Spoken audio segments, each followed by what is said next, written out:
आज डे 25 है और आज है संडे और जावा का यूनिट 5 आज ख़त्म होने वाला है।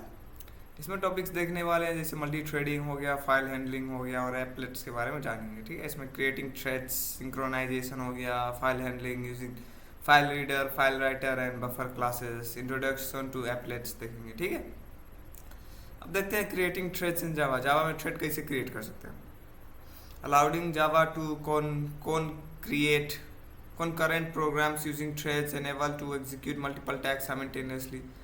थ्रेड का मतलब एक छोटा छोटा प्रोग्राम्स होता है जिसको थ्रेड बोल सकते हैं। ठीक है, a thread is also lightweighted sub process। it allows a program to do multiple things at once such as downloading a file while displaying a progress bar।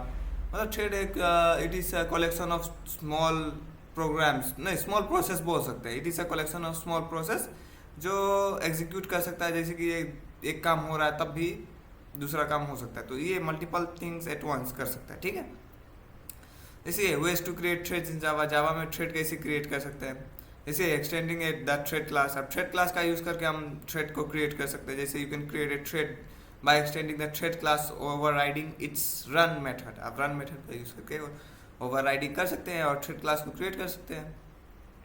जैसे रियल लाइफ एग्जांपल में मान लो एक digital clock create करना है। ठीक है, suppose you are making a digital clock app. The clock should update every second. अब हर सेकेंड क्लॉक अपडेट होना चाहिए कि हाँ एक सेकेंड बढ़ रहा है। This can be done using a thread only.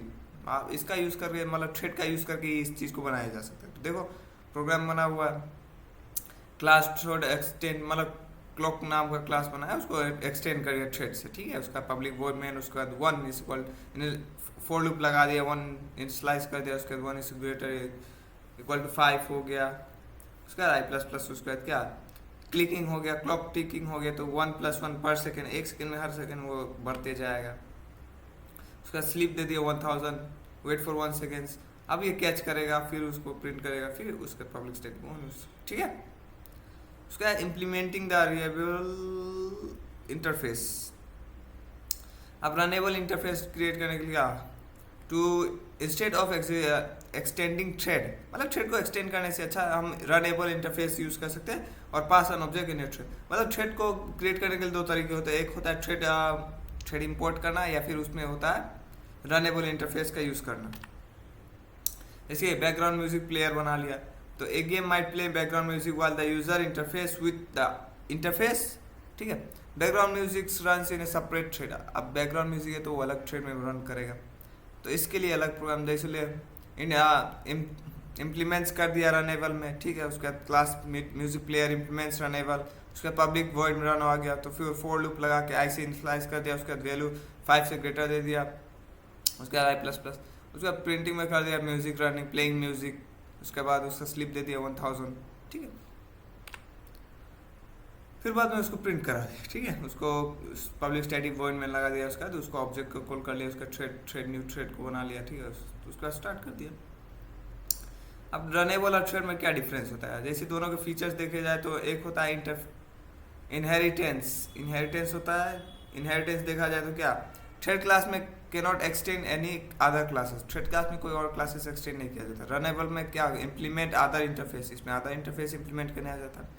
Design की फ्लेक्सिबिलिटी अगर देखा जाए तो इसमें लेस फ्लेक्सिबल है और इसमें मोर फ्लेक्सिबल है। रिसोर्स एफिशिएंट देखा जाए तो ये स्लाइडली लेस है और ये मोर एफिशिएंट है। ठीक है, और what is synchronisation in Java. Java में सिंक्रोनाइजेशन क्या होता है। Synchronization in Java is the process of controlling to access say resources by multiple threads. It prevents thread interface and memory consistency error by allowing one thread at a time to across critical sections of code.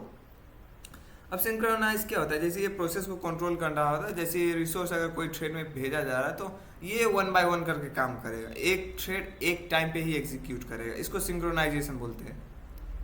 एक बार में एक ही चीज execute करेगा, उससे ज़्यादा नहीं।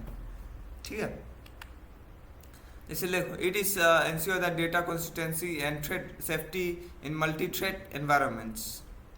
Real life example में देख लो, जैसे ये बैंक अकाउंट ट्रांजेक्शन अगर देख लिया जाए तो imagine 2 people are trying to withdraw money from the same bank same account at the same time. अब मान लो कि 2 आदमी एक एटीएम से पैसा निकालना चाहता है, एक यूपीआई से पैसा निकालना चाहता है, वो भी एक बैंक अकाउंट से एक ही टाइम पे, तो क्या होगा? ऐसा हो सकता है? नहीं हो सकता है, लेकिन उसमें बीच का slight difference. If person A and person B check the balance, मान लो कि अकाउंट में 5,000 है, दोनों विड्रॉ करना चाहते हैं 4,000, the balance become negative -3,000 which is logically incorrect. अब दोनों ने अगर पैसा निकाल लिया तो मान लो कि 5,000, तो कैसे निकलेगा? 8,000 कैसे निकलेगा? दोनों एक टाइम पे अगर निकाला जाए तो नहीं निकलेगा। Only one person can access the account at time, अब एक ही आदमी एक ही टाइम पे एक्सेस कर सकता है। If A withdraw 4,000 B will see 100 as the new balance and can not be overdraw. मान लो अगर किसी ने पहले में विड्रॉ कर लिया तो उसमें बैलेंस 4,000 कट के 1,000 बच गया, तो वो दूसरा आदमी तो उससे निकाल तो नहीं पाएगा, उसमें 1,000 बैलेंस है, तो वो एरर बता देगा, इनसफिशियंट बैलेंस बता देगा। तो वही होता है कि एक टाइम पे एक ही काम होगा, इसी को बोलते हैं थ्रेड पासिंग, मतलब सिंक्रोनाइजेशन, कि एक टाइम पे एक ही चीज़ वो अप्लाई कर सकता है, एक ही चीज़ मतलब एक बार जैसे बैंक अकाउंट में वही हो गया कि एक बार में एक ही चीज़ को अलाउ करेगा, या फिर एटीएम को अलाउ करे या फिर यूपीआई को अलाउ करे। वैसी इसका प्रोग्राम ये है, मान लो कि इसका बैलेंस है 5,000, वो पहले बैलेंस चेक करेगा कि इनसफिशिएंट बैलेंस है कि नहीं, उसके बाद उसको विड्रॉ करने का प्रोसेस करेगा, फिर विड्रॉ रिमेनिंग बैलेंस अगर चेक करेगा तो विड्रॉ सक्सेसफुल हो जाएगा, नहीं तो इनसफिशिएंट बैलेंस बता के उसको बैक कर देगा। अब बोलेगा बैंक में बैलेंस नहीं है, विड्रॉ हो जाएगा जिसका होना होगा C1 या C2 को, ठीक है। दूसरा printer query Q. Printer Q में क्या होता है, जैसे एक बार में अगर कोई प्रिंटर बोल दिया कि हाँ मुझे ये प्रिंट करना, एक बार अगर रिक्वेस्ट भेज दिया गया है, दोनों में से अगर एक ही ना जो पहले जाएगा वही उसका एग्जीक्यूट करेगा। अब कोई भी है ऑफिस में लगा हुआ है, सबका कनेक्टेड रहता है, तो एक बार में एक ही काम करेगा, दो थोड़ी काम कर सकता है। तो वही इससे क्या सीक्वेंसली है और करेक्टली वो प्रिंट करेगा ना, कि फोन पहले दिया, फोन पे बाद में दिया। वैसे ही ऑनलाइन शॉपिंग कार्ड हो गया, मान लो 2 कस्टमर एक ही आइटम को देख रहे हैं द सेम टाइम, तो इसमें क्या होगा, अगर एक आइटम लेफ्ट है तो या तो किसी एक को मिलेगा जो पहले प्लेस ऑर्डर कर देगा उसको मिलेगा, या फिर दूसरा को एरर बता देगा कि इसमें क्या बोलते हैं प्रोडक्ट अनअवेलेबल बता देगा, या फिर आउट ऑफ स्टॉक हो गया, ये सब बता देगा। टाइप्स ऑफ सिंक्रोनाइजेशन अगर देखा जाए ना, तो क्या टाइप्स ये है, सिस्टम सिंक्रोनाइजेशन मेथड आ गया जो लॉक्स द इंटायर मेथड, जो इंटायर मेथड को लॉक कर देता है कि हाँ एक बार मैं प्रोसेस में चला गया तो ये जब तक मैं कंप्लीट नहीं करूँ तब तक वो हटना ही नहीं चाहिए, ठीक है। दूसरा है सिंक्रोनाइजेशन ब्लॉक्स है स्पेसिफिक ब्लॉक फॉर कोड। अब ये छोटा सा कई ब्लॉक ऑफ कोड है उसको लॉक कर देगा। स्टैटिक सिंक्रोनाइजेशन होता है, locks 10 class level not object level. अब ये क्लास लेवल को लॉक कर देता है, ऑब्जेक्ट लेवल को नहीं लॉक करता है। सिंक्रोनाइजेशन इंपॉर्टेंट क्या होता है, जैसे मेंटेन डेटा कंसिस्टेंसी को मेंटेन करता है, प्रिवेंट्स रेस कंडीशन आता है, इंश्योर थ्रेड सेफ्टी इन को current environments like banking, booking systems and multi playing games, इसमें ये सब सिक्योर रखता है, ठीक है। आगे file handling in Java overview. Java provides several classes of file handling under java.io package. Common includes like file reader, file writer, file buffer and buffer writer. File reader का use करता है reading characters from a file, file writer जो using through writing characters to a file आ गया, buffer आ गया for efficiency और reading और writing using buffers. File reader का क्या होता है, फाइल रीडर का ये होता है जैसे वो टेक्स्ट फाइल को रीड करने के लिए यूज़ किया जाता है। Suppose you have to file contain names of student and you want to read them. मान लो कि एक फाइल है जिसके अंदर स्टूडेंट का नाम कंटेन रहता है और उसको हम पढ़ना चाहते हैं, तो उसके लिए कोड आ जाएगा। मान लो कि इंपोर्ट फाइल आईओ इंपोर्ट कर लेंगे, उसके बाद क्लास फाइल रीड एग्जांपल में दे देंगे, उसके बाद पब्लिक स्टैटिक वॉइड दे देंगे, उसके बाद फाइल रीडर का न्यू फाइल ऑब्जेक्ट बना लेंगे और उसका वो डॉक्यूमेंट का नाम दे देंगे student.txt। उसके अंदर डेटा देखेंगे, डेटा कितना है उसको रीड करेगा, एक नॉट इक्वल टू -1 से कम नहीं होना चाहिए। उसका सिस्टम उसका कैरेक्टर प्रिंट करेगा, उसका डेटा प्रिंट कितना होगा, उसका रीडर कंप्लीट होने उसका कैच कर देगा, उसका या तो एरर प्रिंट करेगा या फिर मैसेज गेट मैसेज प्रिंट कर देगा। उसके बाद क्या context of student print on console, आप कंसोल में दिखा देगा कितना होगा कितना नहीं होगा। फाइल राइटर का write text to the file. अब जैसे you have to save a student feedback into a file, अब स्टूडेंट का फीडबैक फाइल में सेव करना है तो उसके लिए ये है कोड। आईओ पैकेज को इंपोर्ट करेंगे, उसके बाद स्टैटिक वॉइड, उसके बाद फाइल को मतलब फाइल का नाम लिख देंगे file.txt, उसके बाद उसके अंदर जो लिखना है वो लिख देंगे जावा इज इंटरेस्टिंग सब्जेक्ट। उसके बाद फीडबैक सेव सक्सेसफुल होगा, उसके बाद मैसेज प्रिंट आ जाएगा। उसके बाद जब उस फाइल को आप ओपन करके देखोगे तो उसके अंदर मैसेज प्रिंट हो रहा है। फाइल बफर हो गया, इसमें क्या होता है एफिशिएंसी फाइल रीडिंग हो गया। मान लो कि रीडिंग है file line by line for displaying an e reader, आप लाइन बाय लाइन कोई बुक को रीड करें तो उस चीज़ के लिए बफर रीडर यूज़ करेंगे, बफर रीडर। तो इसमें क्या बफर रीडर को भी इंपोर्ट करेंगे और java.io पैकेज को भी इंपोर्ट करेंगे, ठीक है। हम दोनों को इंपोर्ट कर लिया, उसके बाद क्या, उसके बाद उस बुक का नाम दे देंगे .txt न्यू बफर रीडर, ठीक है। उसका न्यू फाइल रीडर, उसके बाद क्या लाइन बाय लाइन रीड करेगा, नल नहीं होना चाहिए कम से कम उसका। उसके बाद उसको एग्जीक्यूट करेगा तो each line of the file is read and display. अब सारा लाइन का फाइल रीड हो गया और डिस्प्ले भी हो गया। उसका देगा buffer writer efficient file writing, इसमें एफिशिएंटली फाइल राइटिंग हो जाए। Saving user generated content such as blog post into a file, इसके लिए एग्जांपल हो गया जैसे ये बफर राइटर इंपोर्ट कर लिया, आईओ पैकेज इंपोर्ट कर लिया, उसका पब्लिक स्टैटिक वॉइड आ गया, उसका न्यू फाइल राइटर, उसको blog.txt, उसका Java is used in mobile web and enterprises apps, ठीक है। ब्लॉग को सेव करके मैसेज प्रिंट करा दे। फाइल रीडर का क्या यूज होता है, रीड कैरेक्टर्स ऑफ फाइल्स हो गया, viewing save student names, file writer writes character file, saving user feedback, file buffer reads large file efficiency, buffer writer writes large content efficiency. आगे Java applet, what is an applet in Java? An applet is a small Java program that runs in web browser using Java enable plug or applet viewer. Unlike standard Java application that runs with main, an applet runs with predefined lifecycle methods like init, start, stop, and destroy.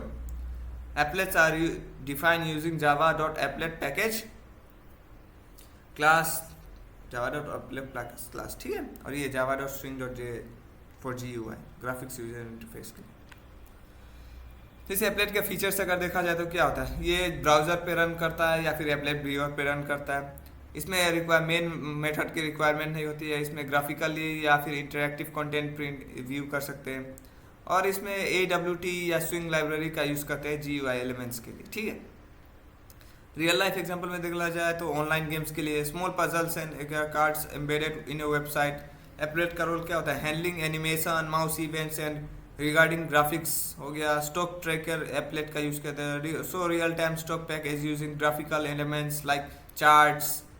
इसमें connect to the server, fetch prices and updates UI। Online test या quiz के लिए use किया जाता है, जैसे use in early e learning platforms for assignments.